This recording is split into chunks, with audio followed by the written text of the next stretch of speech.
What is up, everybody? I wanted to hop on here and talk about a new film that's been released on streaming. It was in theaters about a month ago. Highest to Lowest. This is the new film from Spike Lee. Watched it last night and I want to come on here and just quick talk about it.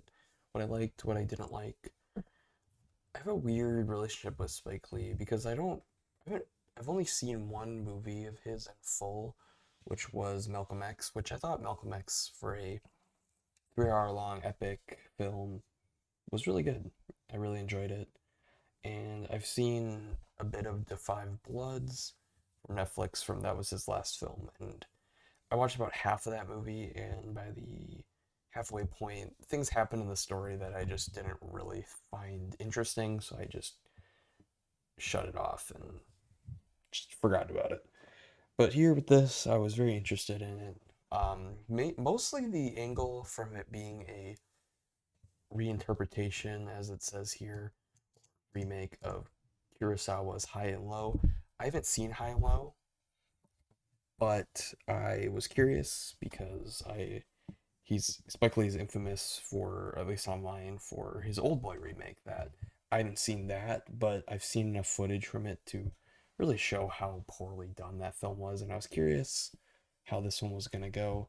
I think the setup of it being about a music exec is interesting. I mean, the cast here is very interesting. Denzel Washington and Jeffrey Wright in these main roles is really cool, and I was really looking forward to seeing them on the screen. And mostly there's a lot of weird casting with you got like I feel like a little clickbaited with Ice Spice being in this movie where she's in it for like one scene and that's it. But highest to lowest is it's just okay. My biggest criticism about this film movie is the editing. I think the editing here is just not up to a standard that it really should be. There's a lot of weird cutting of different shots that make this film just really weird to watch. Where most of the time when I was watching, a lot of this movie is dialogue, which is perfectly fine because I think for the most part this movie is pretty well written, or is well written, and is pretty engaging in terms of each scene with Denzel Washington talking to someone or a group of people or whatever. But a lot of times those scenes are just ruined by really weird cinematography decisions. Not necessarily the shot itself, but the choice of using that shot in the editing. I think they tried to do something with making these scenes a bit more engaging to someone, but to be honest, the thing that makes it engaging is the performances of the characters and the writing on display, not necessarily the way it's edited and the way the shot changes in the scene. That was the main thing, is a lot of weird just editing choices that I was just like, this is really bad. And then another thing was the score. For a movie about a music executive and having like actual soundtrack music from various different places, specifically also ASAP Rocky has his own music played in this movie, and that's pretty good. And and the soundtrack itself is good, but the score is just not very good. They could have spent a bit more time working on the score here, and it would have been much better. That was another big thing I had, where the score just ruined a lot of scenes. It just made it just not that good. I think the plot here is really interesting. I'm gonna check out High and Low soon, the Kurosawa original, because I'm very curious how that one is. I assume I'm gonna enjoy that one a bit more because of it being the original and just it being Kurosawa, and I feel like Kurosawa is a very great director from what I've seen of him, and I feel like here I was a little disappointed by a lot of things. Trying to think if there's anything else.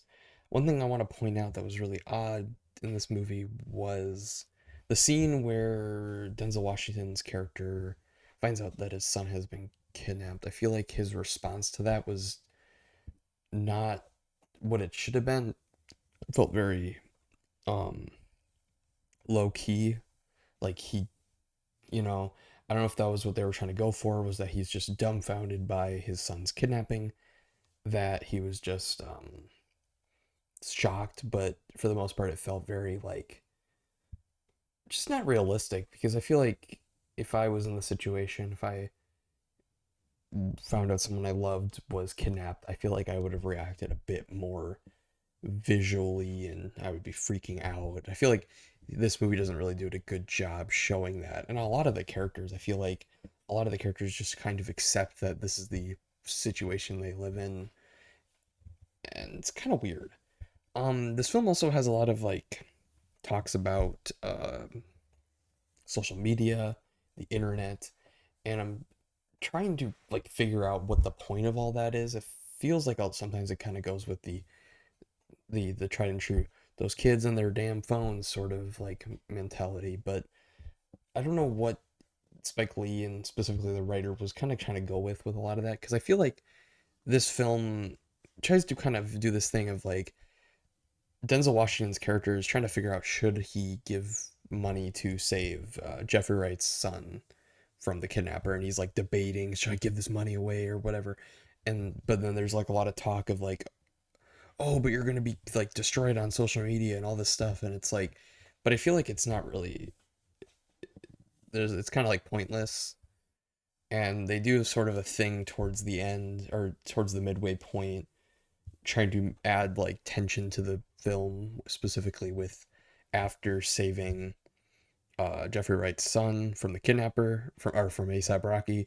They try to do this thing that tries to add some tension back to the film, but it really doesn't do a good job at doing that. I was never like, I feel like it doesn't do a great job. And just to end, I want to end on ASAP Rocky because I was very curious. I know ASAP Rocky's been starring in some other stuff as of late, and I'm somewhat of a fan of his music. I think I really enjoyed Testing, and I think that's a really great album. And I was curious how he was going to do in this movie, and I thought he was really good in it. I really enjoyed his screen presence, and I I was that was the one great thing about this second half of this movie was he was in it a bit more because I felt like the beginning I feel like he was a very interesting and engaging character considering most you didn't really see him. He had a really great performance in terms of like vocally being there and feeling like a good threat to this character, Denzel Curry.